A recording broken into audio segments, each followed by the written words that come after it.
ഇത് മാസ് മോട്ടോഴ്സിൽ നിന്നാണ്. ഇത് നമ്മുടെ ഹീറോ മാസ്ട്രോ 2016 മോഡൽ വണ്ടിയാണ്. അതിൻ്റെ എൻജിൻ വർക്കുമായി ബന്ധപ്പെട്ട ഒരു വീഡിയോ ആണ്.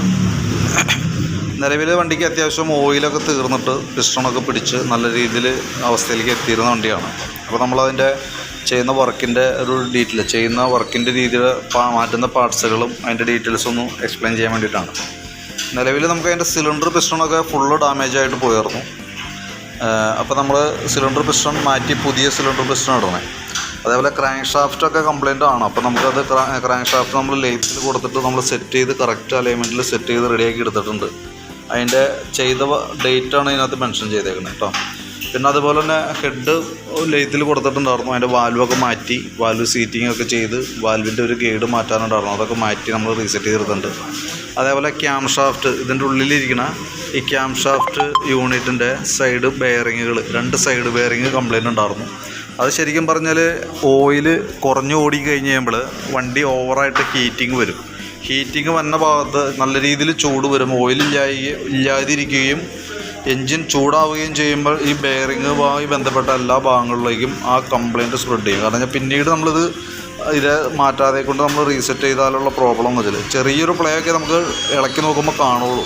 പക്ഷേ നമ്മൾ റീസെറ്റ് ചെയ്യാണ്ട് കയറ്റി കഴിഞ്ഞാൽ എന്ത് പറ്റുമെന്ന് വെച്ചാൽ ചിലപ്പോൾ ഒരു പക്ഷേ പെട്ടെന്ന് കംപ്ലൈൻറ്റിലേക്ക് എത്തിയേക്കാം. കാരണം ഓൾറെഡി ഹീറ്റായിട്ട് കിടന്ന് ഓടിയ ബെയറിങ്ങുകളാണ്. കംപ്ലൈൻറ്റ് വരാനുള്ള സാധ്യത കൂടുതലാണ്. അപ്പോൾ അതുകൊണ്ടാണ് നമ്മൾ അതിൻ്റെ ബെയറിങ്ങൊക്കെ നമ്മൾ ചേഞ്ച് ചെയ്തിട്ടാണ്. സിലിണ്ടർ കിറ്റ് നമ്മൾ ബോറിങ് കാര്യങ്ങളൊന്നും ചെയ്യാൻ പറ്റില്ല, മാറ്റി പുതിയതായിട്ടാണ് കേട്ടോ. അപ്പോൾ സിലിണ്ടർ കിറ്റ് വരുമ്പോഴത്തേക്ക് നമുക്ക് അതിന് റേറ്റ് വന്നത് 2600 രൂപയാണ് അതിൻ്റെ കോസ്റ്റ് വരാം, ജെന്യുവൻ പാർട്സ് ഇട്ടാം. പിന്നെ അതുപോലെ തന്നെ നമുക്ക് അതിൻ്റെ ക്യാം ചെയിൻ്റെ ടെൻഷനറിൻ്റെ ക്യാം ചെയിൻ പാഡുകൾ മാറ്റേണ്ടതായിട്ടുണ്ട്.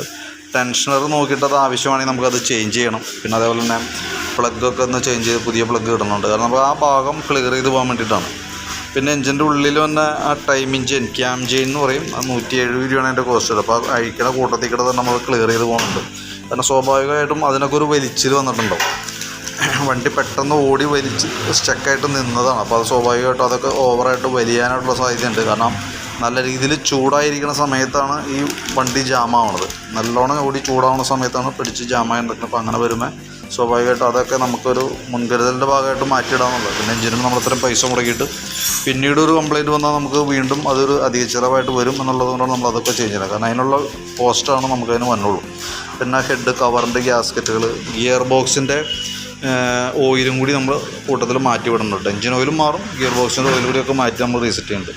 ഗിയർ ബോക്സുമായി ബന്ധപ്പെട്ട് വേറെ കംപ്ലയിൻസുകളൊന്നും ഇല്ലാത്തതുകൊണ്ട് അത് നമ്മൾ അഴിക്കുന്നില്ല. കാരണം എന്ന് വെച്ചാൽ പ്രത്യക്ഷത്തിൽ അതിൻ്റെ ബെയറിങ്ങിന് പ്ലേയോ കാര്യങ്ങളൊന്നുമില്ല. നമ്മൾ എഞ്ചിനൊക്കെ ക്ലിയറായിട്ട് വാഷ് ചെയ്ത് നീറ്റായിട്ട് സെറ്റ് ചെയ്യാനായിട്ട് വെച്ചേക്കാം കേട്ടോ. അപ്പോൾ അതിൻ്റെ വർക്ക് നടന്നുകൊണ്ടിരിക്കുകയാണ്. അപ്പോൾ ഞാൻ അതിൻ്റെ നാളത്തേക്ക് എടുക്കാവുന്ന രീതിയിലാണ് സെറ്റ് ചെയ്തുകൊണ്ടിരിക്കുന്നത്. ശനിയാഴ്ച വൈകിട്ടത്തേക്ക് ഇറക്കാവുന്ന കണ്ടീഷൻ കേട്ടോ. അപ്പോൾ ജസ്റ്റ് ഞാൻ അതിൻ്റെ മാറ്റുന്ന പാർട്സിൻ്റെ ഡീറ്റെയിൽസൊക്കെ ജസ്റ്റ് ഒന്ന് അപ്ഡേറ്റ് ചെയ്തു എന്നുള്ളൂ.